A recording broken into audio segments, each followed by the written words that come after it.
एक पेड़ मां के नाम अंतर्गत છોટાઉદેપુર ખાતે શિક્ષણ મંત્રી ડોક્ટર કુબેર ડિંડોરના અધ્યક્ષસ્થાને પુણ્યવાટ એકલવ્ય મોડેલ રેસિડેન્શિયલ સ્કૂલ ખાતે જિલ્લા કક્ષાનો 75મો વન મહોત્સવ યોજાતો સમગ્ર દેશને હરિયાળું બનાવવા માટે વડાપ્રધાન નરેન્દ્ર મોદીએ એક પેડ માં કે નામ અભિયાન શરૂ કર્યું। આ અભિયાનને વેગવંતુ બનાવવા માટે મુખ્યમંત્રી ભૂપેન્દ્ર પટેલના માર્ગદર્શન હેઠળ સમગ્ર રાજ્યમાં વૃક્ષારોપણની ઝુંબેશ ચલાવવામાં આવી રહી છે। ત્યારે 75મો વન મહોત્સવ અંતર્ગત પુણ્યવાટ એકલવ્ય મોડેલ રેસિડેન્સી સ્કૂલ ખાતે રાજ્યના શિક્ષણ મંત્રી ડોક્ટર કુબેરભાઈ ડિંડોરના અધ્યક્ષસ્થાને 75મો જિલ્લા કક્ષાનો વન મહોત્સવ યોજાયો હતો। છોટાઉદેપુર વન વિભાગ દ્વારા ઉપસ્થિત મહાનુભાવોને તુલસીના છોડ આપી સ્વાગત કરાયું હતું। કાર્યક્રમને અનુરૂપ પાવી જેતપુરના ધારાસભ્ય જયંતિભાઈ રાઠવા, છોટાઉદેપુરના ધારાસભ્ય રાજેન્દ્રસિંહ રાઠવા, જિલ્લા પંચાયત પ્રમુખ મલકાબેન પટેલ અને કાર્યક્રમના અધ્યક્ષ રાજ્યના શિક્ષણ મંત્રી કુબેર ડિંડોરે પ્રસંગને અનુરૂપ પોતાના પ્રાસંગિક પ્રવચનો કરીને લોકોને વધુ વૃક્ષ વાવી દેશના વડાપ્રધાન નરેન્દ્રભાઈ મોદીએ શરૂ કરેલ એક પેડ માં કે નામ અભિયાનને સફળ બનાવવા અપીલ કરી હતી। શાળાની બાળાઓ દ્વારા આદિવાસી ટીમને નૃત્ય રજૂ કર્યું હતું। ઉપસ્થિત મહાનુભાવોને હસ્તે પુણ્યવાટ એકલવ્ય મોડેલ રેસિડેન્શિયલ સ્કૂલના પટાંગણમાં વૃક્ષારોપણ કરવામાં આવ્યું। આ પ્રસંગે જિલ્લા પંચાયત પ્રમુખ મલકાબેન પટેલ, છોટાઉદેપુરના ધારાસભ્ય રાજેન્દ્રસિંહ રાઠવા, પાવી જેતપુરના ધારાસભ્ય જયંતિભાઈ રાઠવા, જિલ્લા કલેક્ટર અનિલ ધામેલિયા, જિલ્લા પોલીસ અધિક્ષક ઇમ્તિયાઝ શેખ, યોજના વહીવટદાર સચિન કુમાર, નાયબ વન સંરક્ષક દેસાઈ, છોટાઉદેપુર જિલ્લા ભાજપ પ્રમુખ ભૂપેન્દ્રભાઈ રાઠવા, તાલુકા પંચાયત પ્રમુખ કલ્પનાબેન રાઠવા, પુણ્યવાટ ગ્રામ પંચાયતના સરપંચ શારદાબેન રાઠવા, જિલ્લા પંચાયત વિવિધ સમિતિઓના ચેરમેનો, વન વિભાગના અધિકારીઓ, કર્મચારીઓ, વન મંડળીના હોદ્દેદારો, એકલવ્ય મોડેલ રેસિડેન્શિયલ સ્કૂલના શિક્ષકો અને વિદ્યાર્થીઓ મોટી સંખ્યામાં ઉપસ્થિત રહ્યા હતા। સૌને મારા નમસ્કાર। દર વર્ષની જેમ આ વર્ષે પણ આપણા ગુજરાતમાં વનોનું મહત્વ સમજી, વૃક્ષોનું મહત્વ સમજી અને આપણા સન્માન્ય દેશના પ્રધાનમંત્રી મોદી સાહેબે જે સૂત્ર આપ્યું છે એક પેડ માં કે નામ, એને સાર્થક કરવા માટે ગુજરાત સરકારે રાજ્ય કક્ષાનો કાર્યક્રમ દેવભૂમિ દ્વારકાએ સંપન્ન કર્યો અને એના 8 તારીખથી 14 તારીખ સુધીમાં જે જિલ્લા કક્ષાના જે વન મહોત્સવો જે ચાલી રહ્યા છે એના ભાગરૂપે મારે આજે છોટાઉદેપુર મુકામે આ 75માં વન મહોત્સવ નિમિત્તે પધારવાનું થયું। અમારા સાથી ધારાસભ્યશ્રીઓ, અમારે વહીવટી તંત્રને સાથે મળીને આ પુણ્યવાટ સ્કૂલમાં એનું વર્ણન કરવામાં આવશે અને વૃક્ષોનું મહિમા, એનું મહત્ત્વ, વન્યગુણ પેદાશોની પૂરક આવક જે મળી રહી છે એના માટે મારા આદિવાસી સમાજના આજે વિશેષ સહભાગી વન મંડળીના મિત્રો હતા, એમને મેં સમજણ આપી છે અને બધાએ વૃક્ષનું મહત્વ સમજી દરેક વ્યક્તિ આ ગુજરાતના દરેક વ્યક્તિ એક વૃક્ષ ઉછેરે તો લીલોતરી થઈ જાય, હરિયાળી ક્રાંતિ સર્જાય, ક્લીન ગુજરાત બને એવો જે સંકલ્પ છે પરિપૂર્ણ થાય।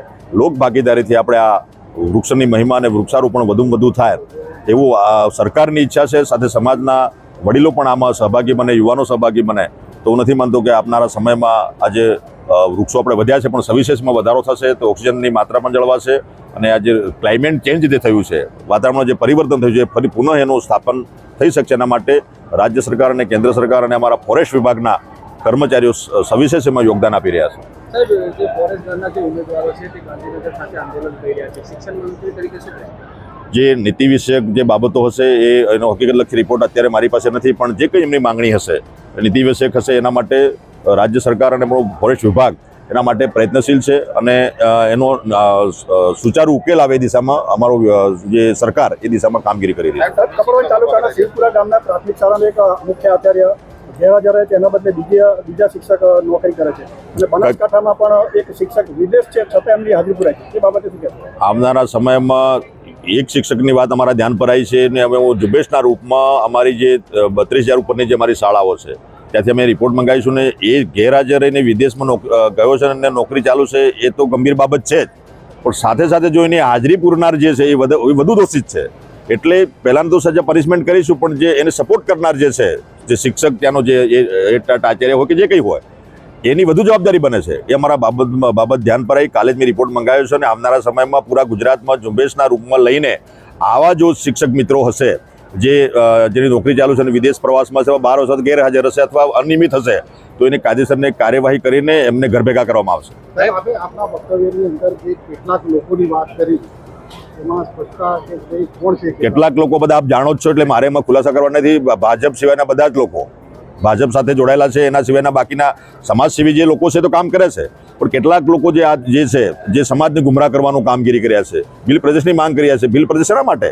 આપણે દેશની એકતાની વાત કરીએ। દેશ આઝાદ થયો 1947માં, લોકશાહી બહાલ થઈ બધા અધિકારો આપણને 26મી જાન્યુઆરીએ મળી ચૂક્યા છે, હક ને અધિકાર બધા મળ્યા છે, સરસ તંત્ર ચાલે છે, તેમ છતાં સમાજને તોડવાનું કામ, યુવાનોને તોડવાનું કામ, યુવાનો ગુમરાહ કરવાનું કામ કરી રહ્યા છે. એ લોકોની વાત છે, એવા લોકોની મારી વાત છે. આ બધું જે મોડલ સ્કૂલની વાત છે, મોડલ સ્કૂલની અંદર જે અત્યારે 6 થી 8 ધોરણનું જે ઇંગ્લિશ મીડિયમ ચાલુ કરવામાં આવ્યું એમાં ગુજરાત બહારના જે શિક્ષકો લેવામાં આવ્યા છે, તો ગુજરાતની અંદર એવું ટેલેન્ટ નથી કે જેઓને અહીંયા સમાવી શકે, એક પણ શિક્ષક નથી એમાં.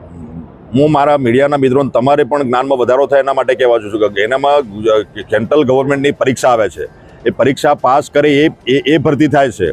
અને ગુજરાતના એક પણ વિદ્યાર્થી નથી, એ વાત ખોટી છે. 4 વિદ્યાર્થીઓ ગુજરાતના પણ પાસ થયા છે અને જે એક્ઝામ પાસ કરે છે એમાં આવે છે. આ નેશનલ લેવલની એક્ઝામ છે, એ ક્લિયર કરવી પડે.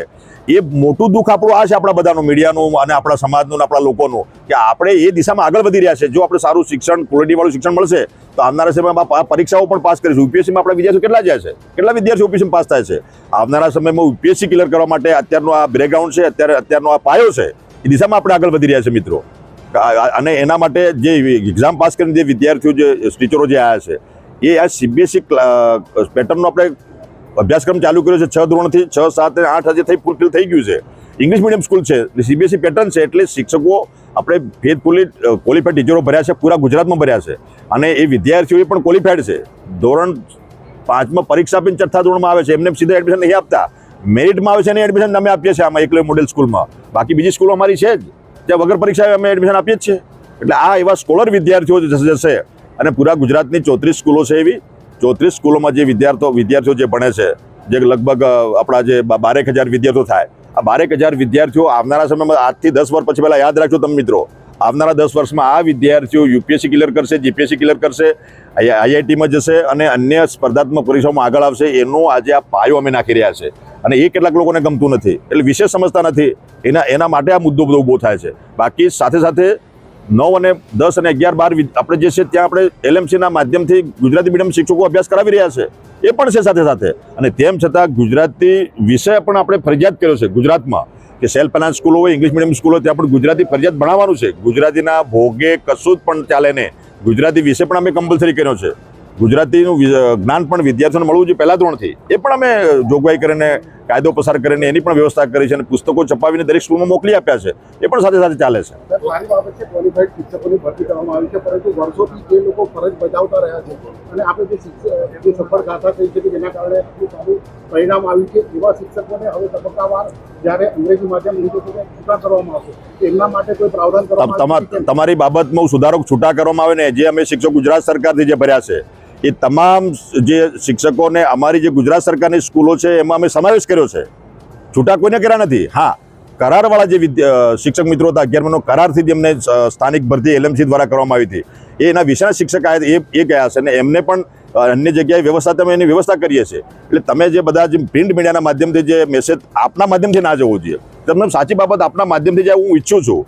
કોઈને છૂટા કરવામાં આવી નથી. અમારી જે 34 સ્કૂલોમાં અમારા જે ટીચરો હતા, જે કેન્દ્ર સરકારે ભરતી કરીને નવા ટીચરો ના આપ્યા ત્યાં સુધી અમારી સ્કૂલો, આપણે ગુજરાત સરકારના ટીચરો જે કામ કરતા હતા, એમની એ વૈકલ્પિક વ્યવસ્થા હતી અને એ નવા શિક્ષકો આવ્યા એટલે એમને આપણી જે સ્કૂલો છે, એકલવ્ય મોડેલ સ્કૂલ છે, લો લિટરસી ગર્લ્સ સ્કૂલ છે, સાક્ષરતા એવા સ્કૂલ છે, એમાં સમાવેશ કરી લીધો છે. અને એવો તમને કોઈ છૂટો કરેલો મળે મારી પાસે લાવજો, આપની પાસે યાદી મને આપજો. સહીદ સોમરા સાથે CN24 ન્યૂઝ છોટાઉદેપુર.